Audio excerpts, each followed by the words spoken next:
শীতলা পুজো আমাদের বাড়িতে, তাই প্রস্তুতি চলছে। কি করছো মা? এটা ডাল দেখি, খোলো। আবারও চলে এসেছি একটি ধামাকাদার ব্লগ নিয়ে। নমস্কার, আমি রাহুল। আমার ডেলি রুটিনে আপনাকে স্বাগত জানাই। পান্তা ভাত সবার সবাদের ওখানেই তো হয়, তাই না? সবার বাড়ির ওখানে শীতলা পুজো হয়, তো এইবারে মানে কালকে এটা আমাদের এখানে হচ্ছে। তো শীতলা পুজোতে ডাল, আলু ভাজা আর পান্তা ভাত। আমার মা এখন তোড়জোড় করছে রাত থেকেই। আজকে IPL এর খেলা আছে, কলকাতা পাঞ্জাব, কিন্তু আমি দেখতে পাচ্ছি না। মায়ের মিক্সির আওয়াজ হ্যাঁ হ্যাঁ হ্যাঁ করছে। ও এখন মানে হয়ে গেছে, খুলছে। যাই হোক, এবারে দেখা যাবে, বাকিটা পরে দেখাচ্ছি। মিক্সির আওয়াজ বন্ধ হয়েছে, আর এদিকে মাঠে বৃষ্টি পড়া চালু হয়ে গেছে। যাই হোক, পরপর দুটো ম্যাচ হারার পর আজকে ভেবেছিলাম জিতবে।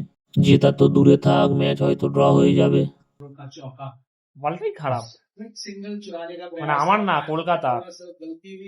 কালকে থেকে বড়া খাওয়া চালু হবে, তাই তো? আজকে উদ্বোধন করে দিয়েছে বড়া, ভাত আর ডাল। কালকের জন্য তৈরি হচ্ছে, তবে কালকের জন্য তো আমি ওয়েট করবো না, আজকেই খাবো। এই যে আরো ভাজাগুলো দেখিয়েছি আগে, যাও বেশি দেখানো যাবে না, এখন আমার খাবার টাইম। হঠাৎ বাইরের পরিস্থিতি হয়ে গেছে খুব খারাপ, মানে আমি দেখাচ্ছি কি অবস্থা। এই দেখো, সেই সেই বৃষ্টি হচ্ছে, আর অনেকের ক্ষতিও হচ্ছে।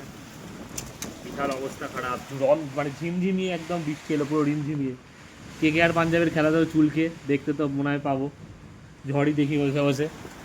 বাইরের দৃশ্য পুরো সেই রকম, হাওয়া বইছে, মানে বোঝা যাচ্ছে ক্যামেরাতে যে কী পরিমাণ হাওয়া বইছে। দেখো, হাওয়া ভিজে যাচ্ছে। যাই হোক, আমি একটুখানি ঝড়ের এটা একটুখানি, এটা দেওয়ার কারণে পুরো ভিজে গেছি, দেখতেই পাচ্ছি। আওয়াজ পেলাম, ছাদে ধুমধাম করে আওয়াজ হচ্ছে, মানে টপগুলো আবার পড়েছে, মানে আবার একটা না একটা টপ ভেঙেছে।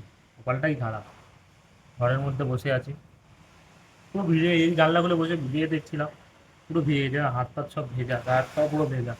একটু বৃষ্টিটা কম, ছাদে যাবো, সবগুলোর মনে হয় অবস্থা খারাপ। দেখা যাক কি হয়। বাবা, বাইরে আরো আরো বিভৎস হয়ে যাচ্ছে। ওই দেখো, বিভৎস বিভৎস বিভৎস পরিমাণ ঝড় হচ্ছে, তাও বোঝা যাচ্ছে না। আমাদের চিলেকোটার ঘরটা যেহেতু টিনের ওপরে, ওইখানে গেলে হাওয়ার আওয়াজটা বোঝা যাবে, অথচ ওখানে গেলে কথা শোনা যাবে না, মানে এত বাজে আওয়াজ। সে আগে একবার দিয়েছিলাম, সেই রকমই হবে, শোনা যাবে না। এই জন্য ঘরে বসে করছি, বৃষ্টিটা কমুক, ছাদে গিয়ে বাকিটা দেখাবো, অবশ্যই দেখাবো।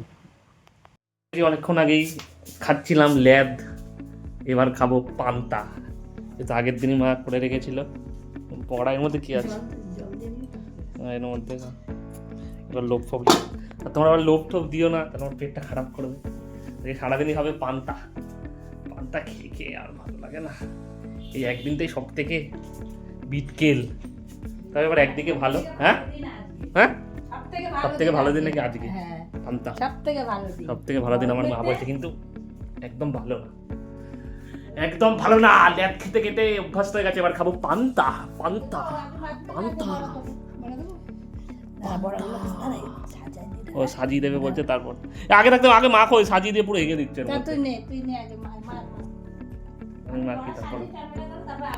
পান্তা মাখার আমার স্পেশাল হাতে সুন্দরভাবে পান্তা মাখছি, আর এদিকে আমার মা সাজিয়ে দিয়ে গেছে। যেহেতু ভিডিও করবো, মা আবার একটুখানি টুকটাক ভাবে সাজিয়ে দিয়ে যায় সব কিছু ভিডিওর জন্য। তো যতক্ষণ আমি এটা মাখছি, তোমরা আমার চ্যানেলটিকে ততক্ষণ সাবস্ক্রাইব করে নাও, আর পাশে থাকা বেল আইকনটি টিপতে ভুলো না জানো। সুন্দর, ঝালটা কম হয়েছে, মানে একটা লঙ্কা দিতে হবে। লঙ্কা আছে, ওটা চটকে দেবো। খেয়ে নি, পরে দেখাচ্ছি। আমি বোঝাতে পারবো না এত টেস্ট,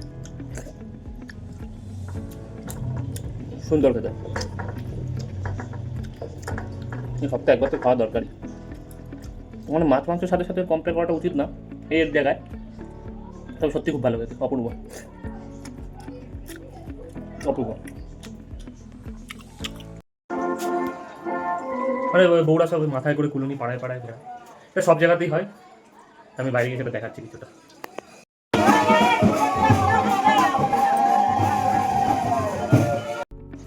প্রতিবারে শীতলা পুজোয় আমরা ওইখানে যেতাম, যারা যারা ওই জল ঢালতো, ওই ডাবগুলো আমরা কুড়িয়ে আনতাম, কুড়িয়ে এনে ওই ডাবের ভেতরে শ্বাস খেতাম। তো সেই রকম তো এখন আর করা যায় না, যেতে তো আমরা পাটা হয়ে গেছি। তো ঘরেই যে নাইকলটা ছিল, ওটাই থেকেই বের করে এই যে শ্বাস হচ্ছে, মানে মালা মানে অনেকটা ঠিক হয়ে গেছে, তাও বেশ ভালো। এবার খাই, বেশ ভালো। ছাদে, কারণ যতক্ষণ না প্রপার ছাদের এটা ঠিক হচ্ছে এইখানটা আমাদের জল জমতেই থাকে। এই জায়গাটা আমাকেই পরিষ্কার করতে হবে, একটুখানি এটা ঝাঁটিয়ে দিই, জলটা ফেলে দিই, নাহলে জল জমে জমে ড্যাম পড়ে যাবে জায়গা। এই যে গাছ ফাছগুলো এখন মোটামুটি ঠিকই আছে, বাবা কী অবস্থা, পরে ঠিক করবো। যাই আমি বাকিটা পড়ি, পরে দেখছি। দুটোই ছাদে চলে এসেছি শুধু ওয়েদারটা দেখানোর জন্য।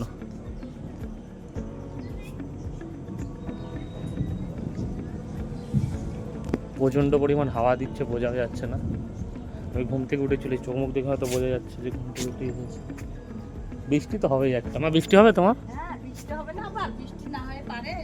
কারণ মেন হলো গাছগুলোর কি অবস্থা হয়ে গেছে, ওই উচ্ছে গাছটা। হ্যাঁ বৃষ্টি হবেই, বৃষ্টি হবেই গ্যারান্টি। এখন বা একটু পরে। কত পায়রা উঠছে দেখা যাচ্ছে কিনা জানি না, তো পায়রা উঠছে, হাওয়া দিচ্ছে বিভৎস। চোখে মুখে জল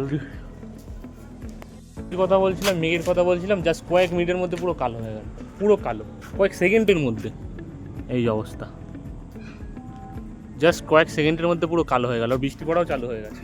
ঝড় একটা আসবে বিশাল জোরে, পুরো অন্ধকার হয়ে এসেছে। এই সময় সেই মনে পড়ে যায় আমরা যখন স্কুলে যেতাম, তখন এরকম কিছু বিকেলের দিকে একদম কালো হয়ে আসতো। মানে এখন তো এরকম ঝড় কিছু দেখা যায় না, তবে আগে তো সেই ঝড় হতো। বলো মা, ও মা বলো, আগে কেমন ঝড় হতো? এখন তো ঝড়ের কোনো রকম কোনো বালাই নেই। ঝড় কোথায় এখন, আগে হতো ঝড়। আর এই ওয়েদারটা দেখে পুরো একদম সেই রকম কথা মনে হচ্ছে। একটু পরেই ঝড় হাওয়া দেওয়া চালু করবে হুড়ুর শব্দে, আর বৃষ্টি তো হবে। বাবা পুরো আরও কালো হয়ে এসছে, একদম কালো মেঘ। কত দূরে ছিল, কিছুক্ষণের মধ্যে চলে এলো একদম সামনে, দেখতে পাচ্ছ? এই যে পুরো নিচে যাই, কই নামলো বলে। বাজে 4টে কত কি ম্যাক্সিমাম 5টা, এর মধ্যে এই অবস্থা। এরপরে ঝড়ে অনেক কটা গাছ আমার পড়ে গেছিল, তাই সেগুলো সামলাতে ব্যস্ত ছিলাম, তাই ভিডিওটা আজকে বাড়ালাম না। যদি ভিডিওটি ভালো লেগে থাকে লাইক কমেন্ট শেয়ার অবশ্যই করে দেবেন, আর সাবস্ক্রাইব করে পাশে থাকবেন। টাটা।